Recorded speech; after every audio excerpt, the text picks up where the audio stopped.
അത് കണ്ണൂരൻ സാറിൻ്റെ പാട്ടാണ് ആദ്യം പാടിയത്. തമ്പി സാർ എഴുതി. ആ സമയത്തുള്ളവരൊക്കെ ഉണ്ടോ ഇവിടെ?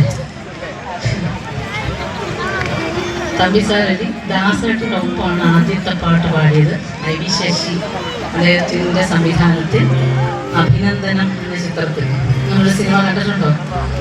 ബ്ലാക്ക് ആൻഡ് വൈറ്റ് ആയിരുന്നു ആദ്യത്തെ പാട്ട്. ബ്ലാക്ക് ആൻഡ് വൈറ്റ് ചിത്രമായിരുന്നു. ജയഭാരതി വിൻസെൻ്റൊക്കെ ആയിരുന്നു അഭിനയിച്ചത്. അതിൽ എൻ്റെ ഹമ്മിങ്ങാണ് കേട്ടോ ഹൈലൈറ്റ് ആയിട്ട് വന്നത്. പുഷ്പതൽപത്തിൽ നീ വീണുറങ്ങി, സ്വപ്നമായി നിദ്രയിൽ ഞാൻ തിളങ്ങി, വീണയായോ മനെ നീ ഒരുങ്ങി, ഗാനമായി നിന്നുള്ളിൽ ഞാൻ ഉറങ്ങി.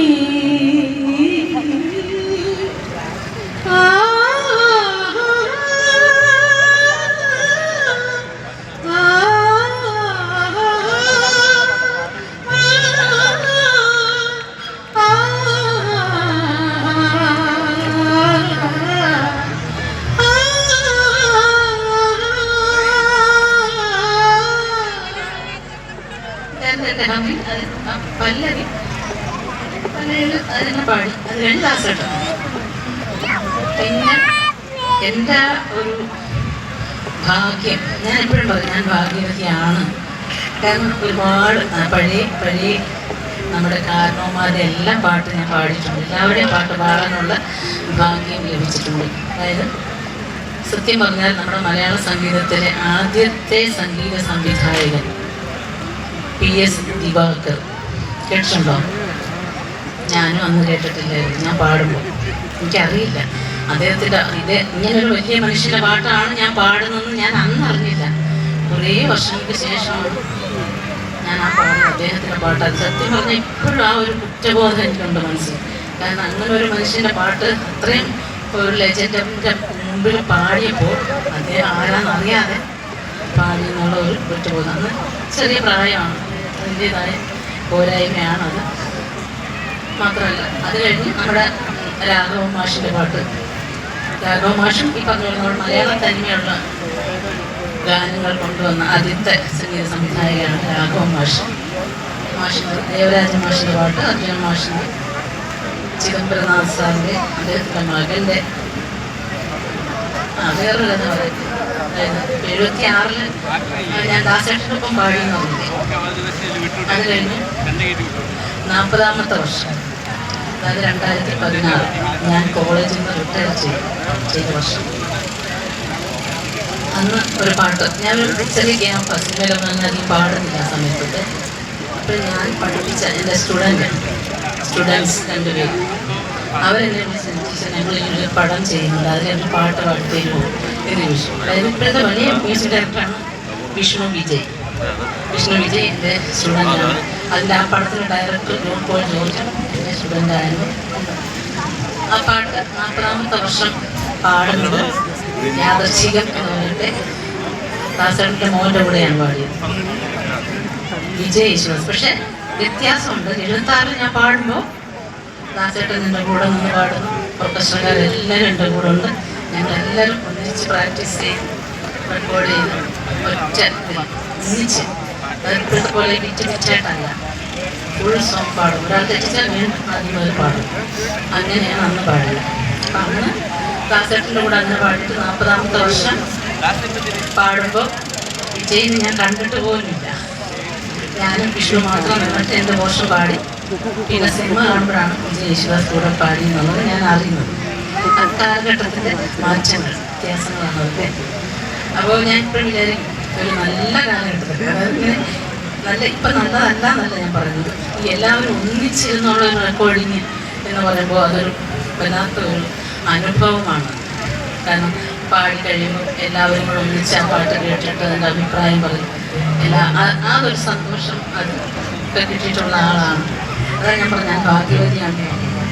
പിന്നെ അടുത്ത ഒരുപാട് പേരുടെ മ്യൂസിക് ഡയറക്ടേഴ്സിൻ്റെ ആദ്യത്തെ ഗാനം പാടാനുള്ള ഒരു നിയോഗവും കമ്മിറ്റി വന്നു ചേർന്നിട്ടുണ്ട്.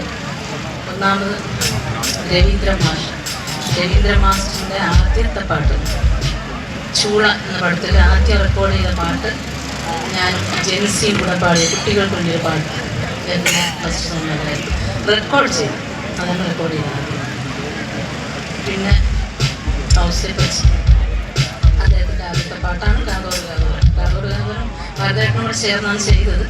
ഇതിൽ അദ്ദേഹത്തിൻ്റെ ആദ്യത്തെ പടമാണത്. അതുപോലെ SP വെങ്കടേഷ് അദ്ദേഹത്തിൻ്റെ ആദ്യത്തെ പാട്ട് രാജാവിൻ്റെ മകൻ.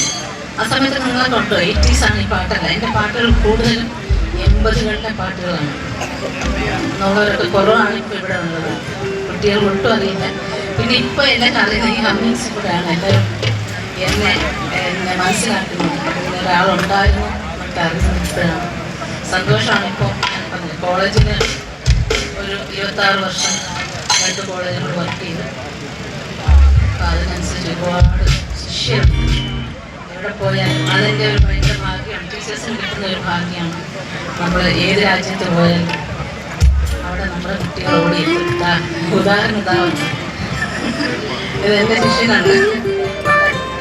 അതായത് പാട്ട് പഠിപ്പിക്കുന്ന ടീച്ചേഴ്സും കോളേജിലുള്ളൊരു നമുക്കുണ്ടാകുന്ന ഒരു ഭാഗ്യം എന്ന് വെച്ചാൽ എല്ലാ പിള്ളേരുമായിട്ട് എല്ലാ ഡിപ്പാർട്ട്മെൻറ്റിലെ പിള്ളേരുമായിട്ടും അവരെല്ലാവരും പഠിപ്പിക്കും. കാരണം അവർക്കൊക്കെ സബ്സിഡിയറി വോക്കൽ തന്നെയാണ്, പാട്ടാണ് അവർ പഠിക്കുന്നത്. ഈ പിള്ളേരെല്ലാവരും ഒരുപാടുണ്ട്. ഇപ്പോൾ എവിടെ ചെന്നാലും പ്രധാനം ഇപ്പോൾ നമ്മുടെ പ്രകാശ് ഉള്ളേരിയൊക്കെ എൻ്റെ സ്റ്റുഡൻ്റാണ്. ഒരുപാട് പേരുണ്ട്. പുഷ്പാവതി ഒരു പാട്ട് തന്നെയാണ്. ഒരുപാട് പേരുണ്ട് സ്റ്റുഡൻസ്. സോണിയ ഇപ്പം ഇന്നും എൻ്റെ കൂടെ ഇവിടെ ഒരാൾ പാടുന്നുണ്ട്. ശ്രീഷ്മ ഇവിടെ വരുന്നുള്ളതാണ്. അങ്ങനെ ഒരുപാട് സ്റ്റുഡൻസ് ഉണ്ട്. അതൊരു സന്തോഷം. അതൊക്കെ തന്നെ പറഞ്ഞതാണ്. സന്തോഷമായിട്ടിരിക്കുന്നു. കാരണം എപ്പോഴും ഒന്നിനും പുറകെ പോയിട്ടില്ല ഞാൻ.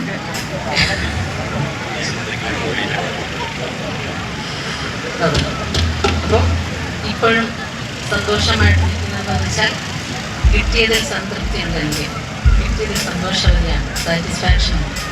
അത് എല്ലാവരും ഒന്ന് വിചാരിച്ചാൽ നല്ലതാണ് അല്ലേ? ഇപ്പം എൻ്റെ വയസ്സൊന്നും കഴിഞ്ഞാൽ എല്ലാവരും പറയും ടീച്ചർ എന്നാണ് ഇതേപോലെ ഇരിക്കുമെന്ന് പറയും. പക്ഷേ അത് മനസ്സിൻ്റെ സന്തോഷമാണ്. കേട്ടോ, നമ്മൾ ആ ഉള്ളതിൽ ഹാപ്പിയാണ്. കിട്ടാത്തതിനെ കുറിച്ച് ആ നാളേക്കത് ഇത് സന്തോഷിക്കുക, ഹാപ്പിയാവുക. അതോട് എനിക്ക് പറയാനുള്ളത് അതാണ്. നമുക്ക് ഈ പ്രോഗ്രാം തുടങ്ങാം. പ്രിയമുള്ളവരെ, നമ്മുടെ പ്രിയപ്പെട്ട ടീച്ചർ പറഞ്ഞാൽ ഇങ്ങനെ പറഞ്ഞുകൊണ്ടേയിരിക്കും.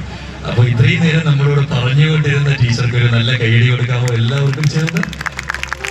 ടീച്ചർ പറയുന്നത് പോലും കാതിന്റെ ഓരത്ത് വന്ന് നിന്ന് മിണ്ടുന്ന പോലെയാണ്. കാതോട് കാതോരം. അത് തന്നെയാണ് നമ്മുടെ പരിപാടിയുടെ പേരും. സുന്ദരമായ മെലഡികൾ ഒഴുകി പരക്കുന്ന കാതോട് കാതോരം. നമുക്ക് ആരംഭിക്കാമോ? ആരംഭിക്കാം അല്ലേ? തയ്യാറല്ലേ നിങ്ങള്?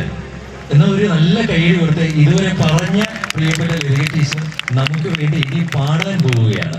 അപ്പൊ ഇനി പാട്ടിലൂടെയാണ് നമ്മളോട് സംവദിക്കാൻ പോകുന്നത്. അപ്പോ പ്രിയകരിയായ ടീച്ചർ നമുക്ക് ആരംഭിക്കാം. തുടങ്ങിക്കോളൂ ടീച്ചർ. Thank you.